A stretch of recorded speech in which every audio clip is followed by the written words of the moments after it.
Welcome to Kranti TV. అయితే రీసెంట్గా వరంగల్లో రైతుల పక్షాన సభని నిర్వహించడం జరిగింది బీఆర్ఎస్ పార్టీ నాయకులు కేటీఆర్ గారు. అయితే అదే సభలో కొన్ని ఘాటు వ్యాఖ్యలు చేయడం జరిగింది రేవంత్ రెడ్డి గారి గురించి, అదేవిధంగా కాంగ్రెస్ పార్టీ అధిష్టానం రాహుల్ గాంధీ గారి గురించి కానీ. సో ఇదే విషయం మీద మనం మాట్లాడడానికి ఈరోజు మనతో ఫిషరీస్ చైర్మన్ మెట్టు సాయి కుమార్ గారు ఉన్నారు. హలో సార్, నమస్తే. యా సార్, నిన్న విన్నారు కదా వ్యాఖ్యలు చేశారు. సో అదే విషయం మీద ఏ విధంగా స్పందిస్తారు మీరు? అంటే నేను ఏమంటున్నా అంటే కేటీఆర్ గారు మీరు మాట్లాడే భాష మేము కూడా మేము పిలవచ్చు, మిమ్మల్ని మేము అవులా అనొచ్చు, అరే ఫాల్తుగా అనొచ్చు, మాకు కూడా ఉంది నోరు, మేము మాట్లాడచ్చు. ఆ దమ్ము మీకుందా? అయినంత దమ్ము ఉందా? రైతుల గురించి మాట్లాడే అర్హత అసలు మీకుందా అడుగుతున్నా. మీ పార్టీకి ఉందా? మీకుందా?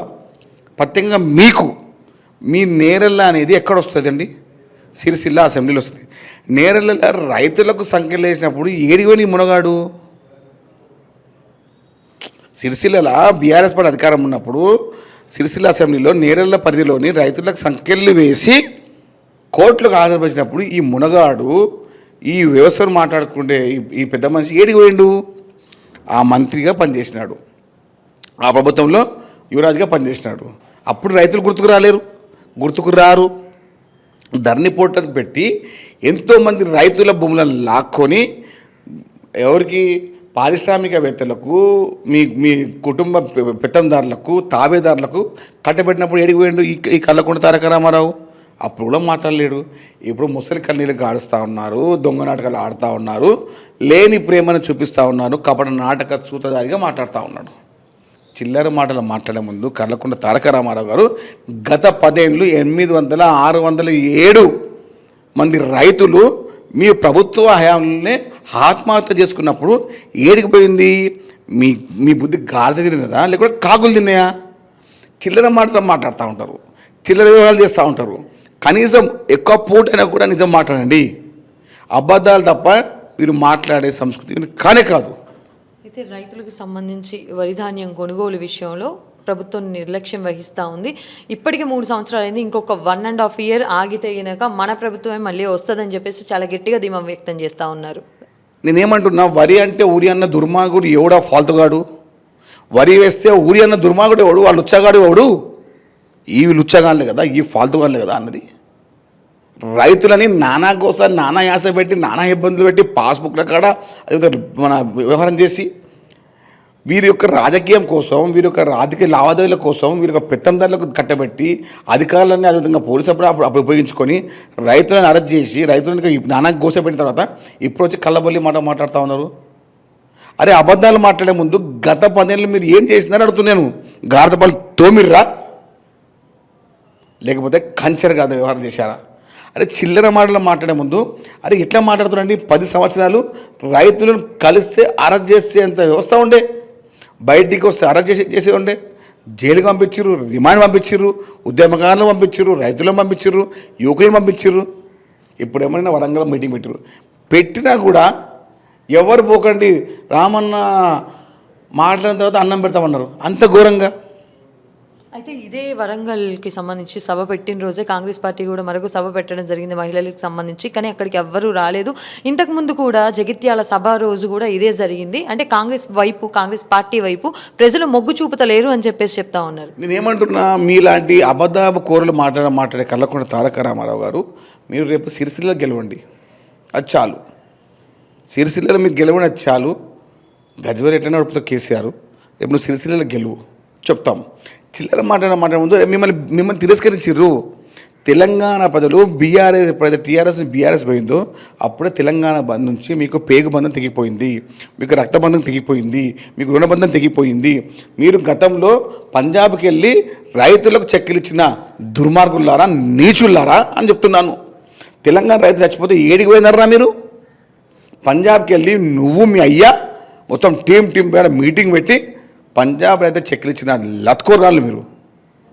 గతంలో కూడా సిద్దిపేటకి సంబంధించి ఇక్కడి నుంచి మీరు వ్యక్తిని గెలిపించినట్టయితే, నించోబెట్టిన అభ్యర్థిని గెలిపించినట్టయితే ఇక్కడ నుంచి మంత్రి పదవి ఇస్తామని చెప్పేసి కూడా, అంటే ఇక్కడ పూర్తిగా కూడా హరీష్ రావు గారిపైన కానీ లేదంటే ఇప్పుడు మీరు కేటీఆర్ గారిని కానీ డైరెక్ట్గా టార్గెట్ చేస్తూ ఉన్నారా అని చెప్పేసి కూడా అడుగుతున్నారు. అంటే గెలవలేని పక్షంలో మీరు మంత్రి పదవి ఇస్తామని చెప్పేసి అంటే మీకు టఫ్ ఫైటా అని క్వశ్చన్ చేస్తా ఉన్నాను. కొన్నిసార్లు రాజకీయ వ్యూహాన్ని మీరు పసిగట్టాలా. వీరు తప్ప ఇంకెవరైనా ఎమ్మెల్యే కానియకుండా అన్ని రాజకీయ శక్తులని వీళ్ళందరూ ఇబ్బంది పెట్టేసి ఎవరైతే రాజకీయ ఎదుగుతారో వాళ్ళ మీద కేసులు బుక్ చేసినటువంటి ఈ దుర్మార్గులు రేపు వచ్చే ఎన్నికల్లో ఓడిపోతున్నారు. S1 S2 సిరిసిల్ల సిద్దిపేట రెండు ఓడిపోతున్నాయి. 100% వాళ్ళ కాంగ్రెస్ పార్టీ గెలిపోతుంది. రాజకీయ వ్యవహారంతో మాట్లాడుతున్నారు ముఖ్యమంత్రి రేవంత్ రెడ్డి గారు చెప్పారు, ఎవరైతే ఎమ్మెల్యే గెలిపిస్తే మంత్రి చేస్తారు చేసి చూపిస్తారు అంతే. ఒకసారి ముఖ్యమంత్రి గారు మాట్లాడిన తర్వాత రేవంత్ రెడ్డి గారు ఇచ్చిన మాట 100% నిరూపిస్తారు. ఇప్పటికి ఇచ్చిన హామీలు ఏవి కూడా పూర్తిగా నెరవేర్చలేదు కానీ అని చెప్పేసి కూడా బీఆర్ఎస్ పార్టీ శ్రేణులు చాలా పెద్ద ఎత్తున క్వశ్చన్ చేస్తూ ఉన్నారు. మహిళల పథకాలకు సంబంధించి అయినప్పటికీ కానీ లేదంటే తులం బంగారం విషయమైనా మెయిన్ 6 హామీలే నెరవేర్చలేదు ఇప్పటివరకు ప్రభుత్వం అని చెప్పేసి క్వశ్చన్ చేస్తూ ఉన్నారు. నేనేమంటున్నా, సన్న బియ్యం ఇస్తున్న వ్యవహారం మీకు కళ్ళ కనబడతలేదా? 200 యూనిట్ల కరెంట్ మీకు కనబడతలేదా? 500 రూపాయల సంబంధించిన సిలిండర్ మీకు కనబడతలేదా? ఫ్రీ బస్సు మీకు కనబడతలేదా? రైతు రుణమాఫీ కనబడతలేదా? రైతు బంధు కనబడతలేదా? రైతు భరోసా కనబడతలేదా? ఇందిరామ ఇల్లు కనబడతలేదా? రేషన్ కార్డు ఇచ్చిన పాపాన పోని ఈ బట్టేబాజీ గన్లు రేషన్ కార్డు కూడా తీసుకుంటున్నారు. అరే మేము బీజేపీ వాళ్ళు తీసుకుంటున్నారు, బీఆర్ఎస్ వాళ్ళు తీసుకుంటున్నారు కాంగ్రెస్ ప్రతి పథకాలని మేము ఆపుతున్నామా? రైతు భరోసా ఇస్తున్నాం, అందరికీ ఇస్తున్నాం కదండి. సన్నాలకు వడ్లకు 500 భోజనం అది ఇస్తున్నాం కదండి. వీళ్ళు ఇవ్వకపోగా బట్ట కార్డు మీద చేస్తూ ఉన్నారు. బీఆర్ఎస్ పార్టీని, బీఆర్ఎస్ నాయకులని తెలంగాణ ప్రజలు నమ్మటం లేదు. కాబట్టి ఆ భజన భోజనంతో, ఆ పేమెంట్ బ్యాచ్తో అన్ని ఊళ్ళు తిరిగినా, గంగిరెద్దులాగా తిరిగినా కూడా వారికి నయా పైసా కూడా, నయా ఓటు కూడా తెలంగాణ ప్రజలు వేయరు. ఎందుకంటే వాళ్ళ అరాచకం, వారి యొక్క వ్యవస్థని గత 10 ఏళ్ళు నానా గోస, నానా యాస, నానా నుండి ఇబ్బంది పడి తెలంగాణ ప్రజలు ఇంకా మర్చిపోలేదు ఆ విషయాన్ని. ఆ మర్చిపోలేదు కాబట్టి ఎక్కడ పోయినా వీళ్ళకి ఓటమే. పార్లమెంట్ ఎన్నికల్లో ఓటమే, సర్పంచ్ ఎన్నికల్లో ఓటమే, పంచాయతీ ఎన్నికల్లో ఓటమే. ఎక్కడ కూడా అదే దాదాపు ఎమ్మెల్సీ ఎన్నికలతో క్యాండిడేట్ లేకుండా వీళ్ళకు మూతబడి మాట మాట్లాడుతూ ఉన్నారు. అదే మీరు ఎన్నికల్లో రేపు ప్రతిపక్ష పాత్ర ఉందని చెప్తున్నాం మేము. వచ్చే ఎన్నికల్లో ఇప్పుడు వచ్చిన ప్రతిపక్ష పాత్ర కూడా బీఆర్ఎస్కి రాకుండా మేము చూసుకుంటాం. అయితే ఈరోజు ఎందుకని ప్రెస్ మీట్ పెట్టి మరి ఫెనాయిల్ డబ్బాలని మేము మీకు పంపిస్తున్నామని చెప్పేసి కేటీఆర్ గారికి చెప్తా ఉన్నారు. నిన్న మీరు మాట్లాడిన అబద్ధాలు ఎవరికి ఇబ్బంది కాకుండా ఉండడానికే ఆ ఫినాయిల్ డబ్బా పంపించాం. ఆ నోరు కడుక్కోండి, లేకపోతే అవసరమైన స్నానం చేసుకోండి. మీరు మాట్లాడిన కంపు కనీసం ఏమైనా పోతుంది. అబద్ధాలు తప్ప నిజాలు మాట్లాడిన ఈ దుర్మార్గులు ఇప్పుడు చిల్లర మాట్లాడుతూ ఉన్నారు. రైతులని సంకలేసిన ఈ దుర్మార్గులు, పక్క రాష్ట్రాలని వచ్చి రైతులకు చెక్కులు ఇచ్చిన ఈ దుర్మార్గులు, ధరణి పేరు పెట్టి దోచుకున్న ఈ దుర్మార్గులు ఇప్పుడేమో రైతు గురించి మాట్లాడుతూ ఉన్నారు. రైతులని నానా గోస పెట్టింది వీరే, రైతులను ఇబ్బంది పెట్టింది వీరే, రైతుల యొక్క నాశనాన్ని కోరుకునే ఈ దుర్మార్గులే. కాబట్టి రైతుల గురించి మాట్లాడే కనీసం అర్హత లేనేలేదు. ఒకటే మాట, దేశవ్యాప్తంగా 18,000 కోట్ల పైసలకు రుణమాఫీ చేసిన ఘనత తెలంగాణ కాంగ్రెస్ పార్టీదే, తెలంగాణ ముఖ్యమంత్రి రేవంత్ రెడ్డి గారిదే. ఎక్కడ ఉన్న ఏ వ్యవస్థ ఉన్నా కూడా రైతు భరోసా కానివ్వండి, రైతు రుణమాఫీ కానివ్వండి చేసింది కాంగ్రెస్ పార్టీ. మేము కాంగ్రెస్ పార్టీ రైతుల పక్షపాతి. Free current. కానీ మరొక వైపు నుంచి ఒక వార్త వినిపిస్తూ ఉంది. లేటెస్ట్గా జాగృతి అధ్యక్షురాలు ఒక మాట చెప్పడం జరిగిందనమాట. రైతుల దగ్గర ధాన్యం కొనుగోలు చేసేది లేదు, చెయ్యొద్దు అని చెప్పేసి కూడా మాట్లాడారు రేవంత్ రెడ్డి గారు. ఇది ఇన్సైడ్ జరిగినటువంటి విషయం అని చెప్పేసి. నేనేమంటున్నానంటే, రైతుల పక్షపాతి కాంగ్రెస్ అండి. వీళ్ళ అబద్ధాలని, వీళ్ళ యొక్క వ్యవస్థని, వీళ్ళ యొక్క చెప్పే జుటాకోరి మాటల్ని తెలంగాణ రైతులు నమ్మరు. ఎందుకంటే తెలంగాణ రైతులు స్పష్టంగా కాంగ్రెస్ పార్టీ పక్షాన ఉన్నారు. దాదాపు 9,000 పైచలకు మన వరి కేంద్రాన్ని ఏర్పాటు చేశాము, రైతు కమిషన్ ఏర్పాటు చేసుకుంటున్నాము, రైతు వ్యవస్థను ముందు తీసుకెళ్తా ఉన్నాము. రైతులు ఎక్కడ ఇబ్బంది కాకుండా ప్రతి ప్రణాళిక పక్కడబందిగా ముందుకెళ్తా ఉన్నాము.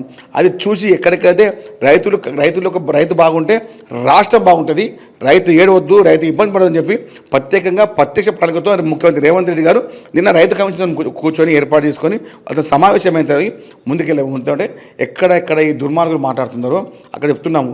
ఎక్కడ రైతులను ఇబ్బంది పెట్టిన ఘనత అది బీఆర్ఎస్ పార్టీదే. బాజాప్తగా కాంట్రాక్టర్తో వ్యవహారంతో చేసిన వీళ్ళు రైతులకు యూరియా ఇచ్చిన పాపన పోలేదు. అప్పుడు అయితే ఇప్పుడు లేటెస్ట్గా ఒక న్యూస్ వచ్చింది. కరీంనగర్లో మొత్తం బీఆర్ఎస్ శ్రేణులకి, అటువైపు బీజేపీ శ్రేణులకి వాగ్వాదం అండ్ అదేవిధంగా ఘర్షణ జరుగుతూ ఉంది. సో దాని మీద మీ స్పందన ఏంటి? ఇద్దరు పిచ్చి కుక్క కుట్టుకుని ఏమవుతుందండి? ఇద్దరు పిచ్చి కుక్కలు కుట్టుకుని ఏమవుతుంది? ఇద్దరు పిచ్చి కుక్కలు జైలు వేసేయాలంతే. ఈ స్ట్రీట్ డాగ్స్ అండి వాళ్ళు. ఊరికనే కొట్టడం. ఎందుకంటే మేమున్నాం చూపించుకోనికి. ఇది కేవలం గంగుల కమలాకర్, బండి సంజయ్ వారి యొక్క రాజకీయం ఎప్పుడైతే డౌన్ అవుతూ ఉంటుందో కావాలని పబ్లిక్ల ఫేత్ కోసము ఈ చిల్లర డ్రామాలు, ఈ చిల్లర వ్యవహారాలు చేస్తూ ఉంటారు. కాబట్టి ఎవరైతే చట్టం తీసుకురో వాళ్ళందరినీ అరెస్ట్ చేసి తీరాల్సిందే. బీఆర్ఎస్ బీజేపీ డ్రామాని ప్రజలు గుర్తుపెడతా ఉన్నారు, పసిగడతా ఉన్నారు. ఇలాంటి వ్యవహారాలు చేసే ఎవరిని కూడా వదిలిపెట్టే సమస్య లేదు. Thank you.